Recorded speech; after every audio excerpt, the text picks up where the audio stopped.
বৈশাখ বললেই আমাদের পয়লা বৈশাখের মতোই মনে পড়ে 25শে বৈশাখের কথা। বাংলা ক্যালেন্ডারটা আরেকবার বছরের অন্য সময় উল্টে পাল্টে না দেখলেও এই দুটি দিন বোধহয় আমরা চোখ রাখি বাংলা ক্যালেন্ডারের দিকে।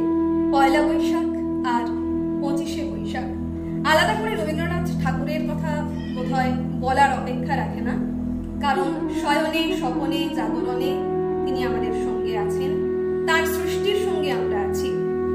আমার নিবেদন আজকে 25শে বৈশাখ, কবি দেবেশ ঠাকুর। আমাদের বাড়ি রান্নার কাজ করে পটলার মা। পটলার বাপ রিক্সা চালায়। সেদিন আমাদের ফাংশন ছিল পূর্বপল্লীতে। নৃত্যনাট্য হবে চণ্ডালিকা। সকাল থেকে সাজ পোশাকের হই হই আনন্দের মধ্যে ড্রাইভার ব্রিজলাল বললে, আজ পটলার মার আসতে দেরি হবে, বোধহয় বুখার হয়েছে। পটলা এসে খবর দিয়ে গেল। রাঙাদিরা তর্জন করে ওঠে, আজই প্রাতে সূর্য ওঠার আগেই কি খবরই দিলি ব্রিজলাল, এখন কে করে রান্না? তুই গাড়ি নিয়ে এক্ষুনি যা, তুলে নিয়ে আয়। আমি বললাম, ব্রিজলালের সঙ্গে আমিও যাই না রাঙাদিদু। পটলা থাকে একটা ধুলো আর ছাই মাখা কালো বস্তিতে, যেখানে নব আনন্দে নবরূপী কিরণে কোনো শুভ্র সুন্দর প্রীতি উজ্জ্বল সকাল আনে না। পটলা একটা পচা স্কুলে পড়ে, যেখানে ভাত ভিটামিনের আশায় খামাই করে না। ব্রিজলাল আমাকে গাড়িতে বসিয়ে পটলাদের ঝোপড়ি খুঁজতে বেরোলো। ওর দেরি দেখে আমি নেমে পড়লাম গাড়ি থেকে। কি এক মোহের ঘোরে ঢুকে পড়লাম বস্তিতে। এক চিলতে আধো অন্ধকার বারান্দায় হলুদ রোদ্দুর নেমেছে কলকে ফুলের মতো। আলোর বৃত্তে একটি ছোট্ট ছবি রবীন্দ্রনাথের।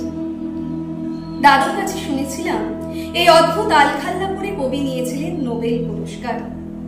এ পোশাক বুঝি দরবেশের, খ্রিস্টান যাজকের, বৌদ্ধ সন্তের। বাঙালি হয়ে কবি পুরস্কার নিয়েছিলেন বিশ্ব মানবের প্রতিনিধি হয়ে।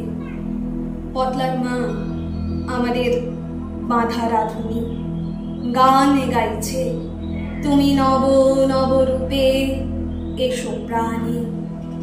পটলার বাপ আর পটলা চোখ বন্ধ করে শুনছে সেই গান। সস্তা ধূপের ধোঁয়াতির জগ বেলা টেনে রেখাহীন অসীমে মিশে যাচ্ছে। আমার অভিমানে কান্না পাচ্ছিল।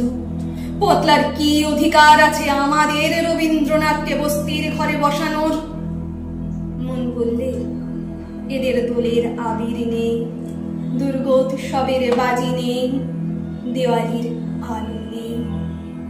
তবু রবীন্দ্রনাথ যেন মোহন রূপে আলোর বৃত্তে পটলাকেই জিতে